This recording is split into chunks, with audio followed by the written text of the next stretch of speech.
dia, nono ano. Vamos começar mais uma aula de história.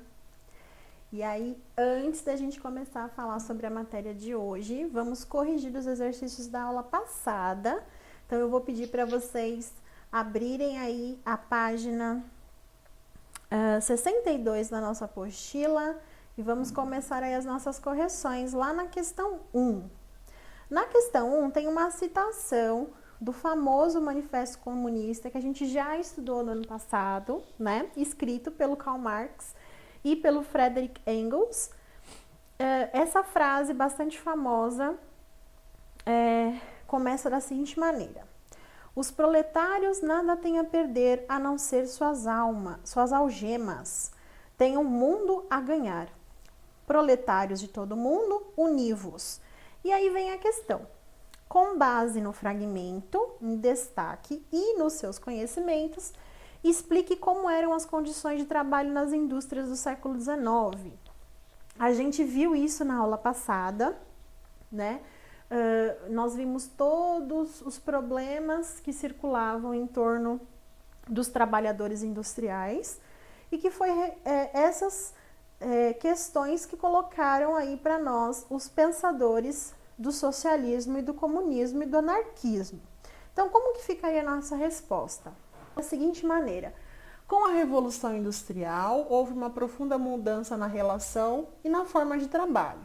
Ou seja, como trabalhava, com o que trabalhava, onde trabalhava. Com tais mudanças, as condições impostas aos trabalhadores do século XIX foram desumanas. Vejam que eu resumi, eu não detalhei quais eram, né? Mas nós vimos que todas elas eram desumanas. Os trabalhadores eram obrigados a trabalhar por extensas jornadas, com baixos salários e condições de estrutura precárias e insalubres. Veja que, mais uma vez, eu dei ênfase às duas questões que mais chocavam a sociedade da época, que eram as jornadas que poderiam chegar a 16 ou 18 horas diárias e os baixíssimos salários, né? E eu também resumi as condições, chamei elas de estruturas precárias e insalubres, ou seja, elas eram relacionadas com máquinas que não havia nenhuma segurança, né? Não havia, por exemplo, cadeiras, que foi uma coisa que a gente falou na última aula, né? As pessoas trabalhavam essas horas todas de pé, e a falta de higiene, né? Em vários âmbitos, não só no trabalho, mas na questão, por exemplo, de banheiros que não existiam, né? As próprias pessoas que moravam em locais insalubres, a própria cidade era insalubre. Questão 2, pessoal. Descreva qual classe social poderia subverter, ou seja, mudar a ordem capitalista na visão de Marx. E de que maneira faria-se isso? Então, duas questões, hein? Qual é a classe, pessoal? São os proletários, a classe proletária. E como que eles mudariam isso, né? De que maneira? Através da Revolução Socialista. É através da Revolução Socialista que eles iam tirar a burguesia do poder e colocar o proletário. Na questão 3, a pergunta é a seguinte: explique as principais diferenças entre a proposta de Marx e a proposta do anarquismo. Pessoal, no marxismo, que é a proposta do Marx, existiria essa revolução socialista, a revolução do proletário, que mudaria a ordem, né? Então, nós entraríamos aí numa ditadura do proletário, como disse o próprio Marx. O governo com base socialista, que levaria a um Estado comunista, em que a estrutura do Estado não mais seria necessária. E no anarquismo, o proletário deveria também iniciar a revolução, só que ele deveria estabelecer uma sociedade socialista sem qualquer estrutura estatal ou forma de opressão. Lembrem que a principal diferença entre o anarquismo e o marxismo, a ideia socialista, né, o caminho para se chegar ao comunismo, é que, do ponto de vista marxista, haveria a troca do poder. E do ponto de vista anarquista, não deveria existir poder para ninguém, né? Uma sociedade livre de Estado. Essa é a principal diferença. E na questão 4, eles pedem para a gente descrever os fatores que levaram à dissolução das associações internacionais de trabalhadores, que é a primeira internacional e a segunda internacional. Pessoal, é o mesmo motivo, tanto para a extinção da primeira, que até Marx fazia parte, quanto da segunda. E o que era, né? Essas associações se diluíram por causa de conflitos internos, as duas. E quais conflitos? Seria a diferença entre as correntes teóricas, ou seja, muitos vão acreditar na ideia marxista e outros vão acreditar na ideia anarquista. E existe aquela diferença, né? Já comentada na questão 3, e essas diferenças levam a brigas internas e, como consequência, a dissolução de ambas. Pessoal, correções feitas, vamos dar início então à nossa matéria de hoje, deixando claro que na aula passada nós iniciamos o tema da Revolução Russa, lembrando que nós demos um olhar para a situação das ideologias que estavam surgindo no mundo por conta da Revolução Industrial. Hoje nós vamos analisar como que era o governo russo, para que a gente entenda como essas duas esferas de conhecimento que vocês estão tendo, né, as ideologias que estão nascendo e a situação russa de governo, como que elas juntas vão dar início, de fato, ao que nós chamamos de Revolução Russa. Então, hoje, o nosso tema é Revolução Russa, o governo czarista.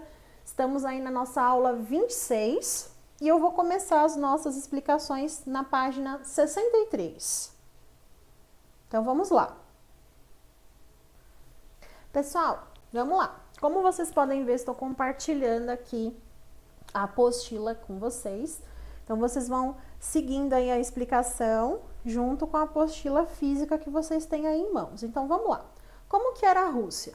Nós vimos no ano passado, né, que a Rússia era extremamente precária, começando pela maneira como ela era governada. Eles ainda estão numa monarquia absolutista, né? Eles têm um imperador, que no caso é o Nicolau II, que vocês estão vendo aqui, a foto dele. Isso é uma foto mesmo, né? Nós estamos no século XX. E uma coisa que é extremamente importante para a gente entender a situação interna da Rússia é que, como eles estão aí numa monarquia absolutista, vejam só, no século XX, uma monarquia absolutista, eles eram extremamente apoiados pela igreja, né? E vejam aí que a igreja, ela é a famosa igreja ortodoxa, ou seja, ela não é chefiada, pelo Papa. Eles têm o próprio chefe da igreja. A igreja ortodoxa, ela é chefiada pelo patriarca, né? Ou seja, o sacerdote mais antigo. Então, ela tem uma forte influência, como a própria apostila traz para nós, de culturas do Oriente, como, por exemplo, a Grécia, que também é uma cristã ortodoxa. O que isso tem a ver, né? O que isso influencia? Pessoal, influencia porque a igreja, como ela embasava o poder monárquico, havia uma troca aí, né, de favores, digamos assim. Então, a maior quantidade de terra cultivável da Rússia, que era uma economia agrária, né, não havia uma indústria forte. Em pleno século XX, a gente vai ver que 80% da população mora na zona rural e não na cidade. E ela vive à base da servidão, né? As terras não são da população e não são do Estado. É um resquício muito medieval. As terras pertencem à igreja, em grande parte. E essas terras cultiváveis que são da igreja são trabalhadas por esses habitantes rurais que são tratados como servos. Então, veja só, está muito atrasada a Rússia, né? 90% da população russa era analfabeta. no século XX, estamos falando aí de 1901 em diante. Lembrando que a Revolução Russa vai acontecer em 1917. Então, quer dizer, existe uma estrutura ainda da Idade Média na Rússia, né? E a apostila traz para nós essa estrutura aqui que eu achei muito bacana, que é a seguinte: o czar é o grande poder apoiado pela Igreja Ortodoxa, né? Pelo clero como igreja, pelo exército, já que ele é uma monarquia absolutista. Lembrem lá das aulas que vocês tiveram no 7º ano. O exército é um dos braços da monarquia absolutista, né? E existe também lá na Rússia uma aristocracia rural. Essas três formam a base do governo monárquico. A aristocracia rural, por sua vez, ela é sustentada pelos burgueses, né? E depois nós temos quem sustenta a burguesia e, por sua vez, todo o império, que é o operário e o funcionário do campo. Né? Lembrem que o operariado aí é bem pequeno, o campesinato, as pessoas que moram no campo, é bem maior, né? 80% da população. Então, veja só, nós temos um esquema de pirâmide, onde a grande parcela da população sustenta e de maneira miserável vive nessa Rússia extremamente atrasada. Ou seja, existe, como vocês podem ver aqui, um desequilíbrio social e econômico muito grande. Ele é enorme, né? Até que houve aqui uma citação na nossa apostila que eu acho bem bacana, de uma historiadora, Antonella Salomani, que fala sobre, no seu livro, sobre essa questão, né? Então, olha só aqui a frase dela, ó. Nós, os trabalhadores da cidade de São Petersburgo, que é a capital, estamos na miséria, oprimidos, sobrecarregados de trabalho, desprezados, não somos sequer considerados homens, somos tratados como escravos. Chegamos ao momento terrível em que a morte é preferível à continuação desses tormentos insuportáveis. Então, vejam só o estado em que chega o trabalhador. Nesse caso, é o operário, lá da cidade de São Petersburgo. Lembrando que a Rússia é fechada, então, assim, o que eles vão ter de tecnologia é extremamente atrasado. Vocês imaginam esse país tentando competir, por exemplo, com a indústria inglesa, né? Então, assim, os proletariados são extremamente pressionados para produzir produtos em máquinas extremamente ultrapassadas, arcaicas, né? Para vocês terem uma noção, até as ferramentas que eles utilizavam, tanto na cidade quanto na produção agrícola, eram extremamente atrasadas, né? Da época medieval. Bom, mesmo nesse patamar, vamos lá para a página 64, pessoal. Mesmo nesse patamar aí, a gente tem uma ampliação muito grande de lutas sindicais, né? Para quê? Para melhoria dos trabalhadores, criação de leis, de instrumentos que dessem proteção para esse operário que está surgindo lá na Rússia. É pequeno, mas ele existe. Porém, pessoal, na Rússia não tem uma legislação, não tem uma constituição, né? Eles são uma monarquia absolutista. Então, aquelas características que nós vimos na aula passada, de trabalhar 12, 16, 18 horas, elas eram características dentro da Inglaterra, mas elas estão também presentes na Rússia. E vocês imaginam, então, aquelas características dentro de um país com 90% da população analfabeta, 80% rural, que não tem uma legislação, que não tem um governo, que ainda é monarca dessa maneira, né? Então, o que acontece? O Estado mantinha uma estrutura extremamente autoritária e que não dava abertura para essas mudanças, muito menos para as ideologias que nós vimos, certo? O que vai então acontecer? Na Rússia, pessoal, haviam outros povos, como vocês podem ver aqui, ó. Nós tínhamos ucranianos, lituanos, estônios, né? Entre outros. E eles viviam sobre essa opressão russa para eles não usarem o dialeto deles, a língua materna deles. Era proibido falar outro idioma que não fosse o russo. Por isso que a gente apelida a Rússia de prisão dos povos, tá? Mas por que essas pessoas estavam lá, né? Ó, ucranianos, lituanos e estonianos? Porque eles faziam parte do território russo, tá? Através da expansão russa, eles conquistaram esses territórios. E aí, olha só, um outro meio de controle, né? Porque eles faziam esse meio de controle aqui, ó. Não pode usar a língua materna em outros povos. Outro meio de controle do governo, pessoal, ensino nas escolas, tá? Universidade, né? O governo controlava as escolas, as universidades, a imprensa, né? Então não podia fazer críticas ao governo do czar, né? Só podia fazer comentários bons, né? O famoso enaltecimento, né? Falar bem do czar. Todos que cumprissem estavam a salvo. Agora, quem descumpria era levado para campos de concentração. Sim, pessoal, essas fotos que vocês estão vendo aqui são os famosos gulags que vocês estão vendo aqui em cima, ó. São campos de concentração na Sibéria, né? Lembrando que o inverno russo, pessoal, pode chegar a menos 50 graus. 50 graus negativos, né? Então, na Sibéria, próximo lá em cima na Rússia, onde é muito frio, era onde tinha esses campos de trabalhos forçados.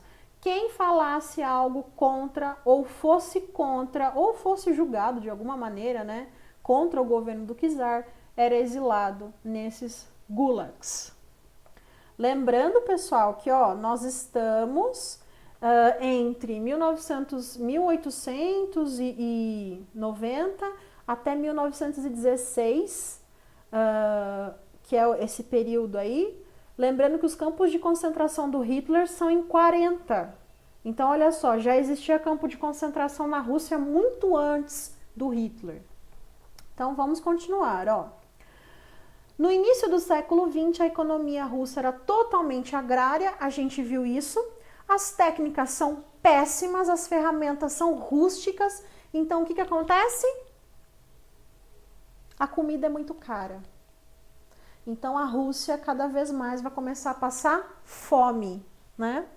Na indústria, eles não têm dinheiro para investir. Eles são totalmente dependentes de investimento estrangeiro. E quem faz isso muito é a França. Por quê? Porque a mão de obra lá na Rússia é barata. E a Rússia é muito grande, ela tem uma disponibilidade de matéria-prima muito grande. Então, para a França, era lucrativo investir, né, na Rússia. Então, o que acontece? Mesmo que discreta, houve uma mudança na sociedade que foi fundamental aí para a origem da classe operária. Então, veja bem, essa classe operária da qual a gente está falando, que ela é pequena, ela vai começar a se formar por causa desse capital estrangeiro que está sendo aplicado na Rússia, né? Esses trabalhadores aí, pessoal, eles vão ser fundamentais para essa revolução, né? Então, bora lá. Como que esses operários começaram a se organizar para dar início aí às agitações que vão levar à revolução? Então, vamos lá. No finalzinho do século XIX, início do XX, a política russa fica mais agitada, pois surgiram forças partidárias para contestar o governo. Então, olha só, no finalzinho do século XIX surge esse famoso Partido Operário Democrata. E eles se baseavam em quem, pessoal? Karl Marx e Friedrich Engels. E uma das pessoas que foi muito motivada pelos escritos do Marx, foi esse nome aqui, Vladimir Ilyich Ulyanov, mais conhecido como Lenin. Né? Então, o nome dele não é Lenin, é Vladimir. Lenin é o apelido dele. E esse cara é o que tem um super contato com essas teorias de Marx e Engels. Vamos lá para a página 65? Bom, esse partido do operário democrata, pessoal, é da onde vai surgir a ideia de implantar o socialismo. Então, olha só, essa galera que era mais intelectual, que está ligada à burguesia e à aristocracia, é daí que vai nascer, eles vão criticar a realidade política e econômica da Rússia. Tá? Então, eles vão fazer uma análise entre a Rússia e o mundo todo e vão chegar aí à conclusão de que eles têm que destruir o regime czarista, que está acabando com a Rússia, e implantar o socialismo. Aqui, pessoal, nós temos 3 nomes que nós vimos ser muito importantes, né? Esse aqui é o Trotsky, que é um dos pensadores sobre a teoria. Esse aqui é o Lenin, também é um dos pensadores sobre a teoria, mas ele vai chegar a ser o governante da Rússia, né, durante a Revolução Russa. E depois da morte dele, a gente tem o icônico Stalin, que ele vai ser o responsável pela implantação do regime mais cruel, né, o nível mais cruel de socialismo. Então, vamos lá. Os membros desse partido, todos existiram ao mesmo tempo, tá? Foram esses homens aqui. O Leon Trotsky, ele é o mais intelectual, tá? O Joseph Stalin, pessoal, ele é mais prático, tá? E o Lenin, ele praticamente foi ele que trouxe as ideias, né, para a Rússia. Então, ele se destaca como líder. O que acontece, pessoal? Em 1905, eles fundaram o Partido Constitucional Democrata, que queria aí representar, olha lá, os interesses da burguesia. Então, lembrem que esses homens, eles não vão surgir do povo, eles vão surgir da burguesia. E eles vão defender a reforma na Rússia, ou seja, eles querem, de início, uma monarquia parlamentar, tá? A ideia, pessoal, não é tirar o czar de início, tá? A ideia é formar uma monarquia com parlamento, tá? Seguindo aí a Inglaterra. Os cadetes, como foram chamados aí, né, os membros do partido, apesar de contarem com apoio financeiro, não conseguiram ganhar aí um montante significativo para poder fazer com que essas ideias de um parlamento conseguissem chegar ao nível da prática.